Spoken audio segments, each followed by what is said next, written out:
Where's Sam? Oh.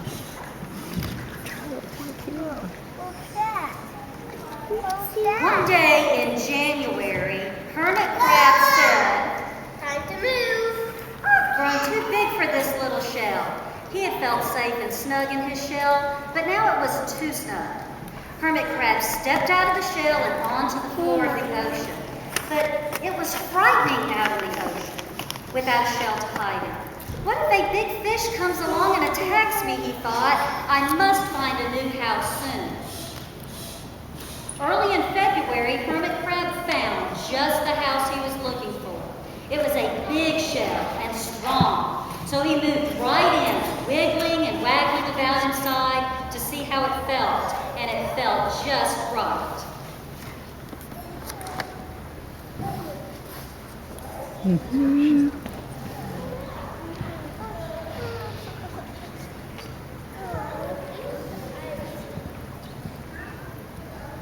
But it looks so plain, thought the Hermit Crab.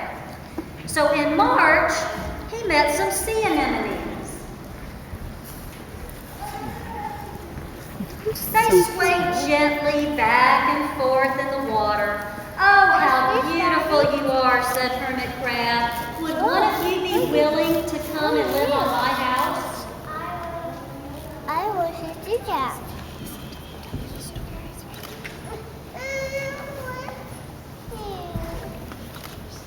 In April, Hermit Crab passed a flock of starfish, moving slowly along the sea floor.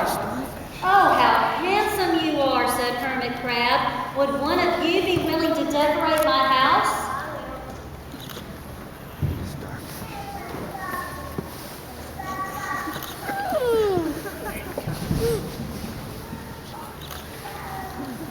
In May, Hermit Crab discovered some coral.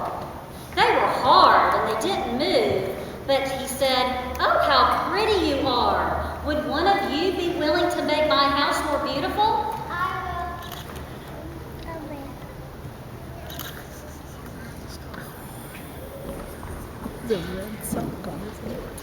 In June, Hermit Crab came to a group of snails crawling over a rock on the ocean floor. They grazed as they went, picking up algae and bits of debris and leaving a neat path behind them. "Oh, how tidy and hard-working you are," said Hermit Crab. "Would one of you be willing to come and help clean my house?"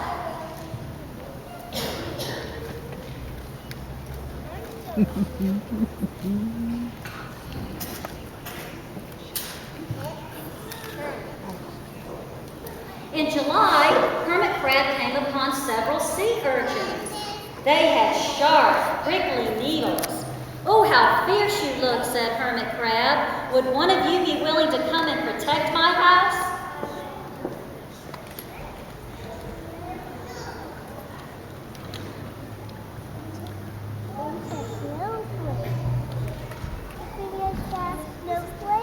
In August, Hermit Crab and his friends wandered into a forest of seaweed. "Oh, it's dark," thought Hermit Crab. "How dim it is," murmured the sea anemone. "How gloomy it is," whispered the starfish. "How murky it is," complained the coral. "I can't see," said the snail. "Oh, it's like a nightmare," cried the sea urchin. In September, Hermit Crab spotted a school of lanternfish darting through the dark water. "Oh, how bright you are," said Hermit Crab. "Would one of you be willing to light up our house?"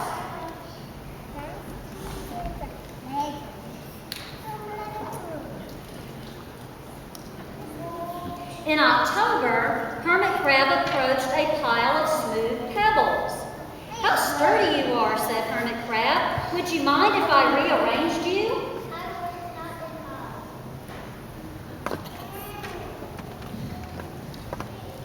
And Hermit Crab picked them up one by one with his claw and built a wall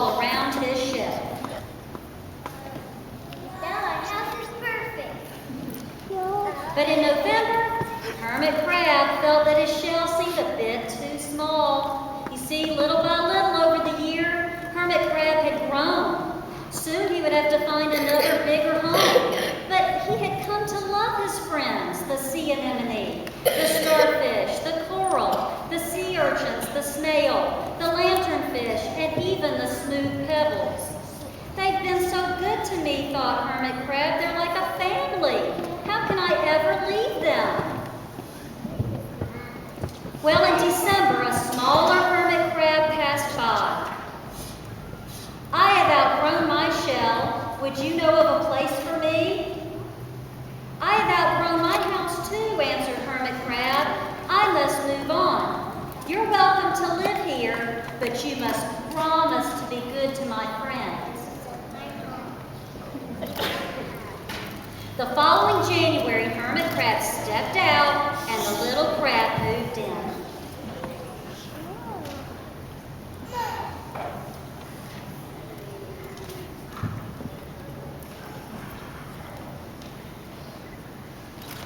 Well, I couldn't stay in that little shell forever, said Hermit Crab as he waved goodbye.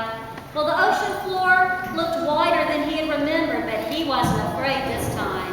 Soon he spied the perfect house. It was a big, empty shell, but it looked so plain.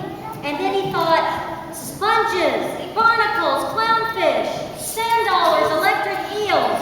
There are so many possibilities. I can't wait to get started. The end. Yay!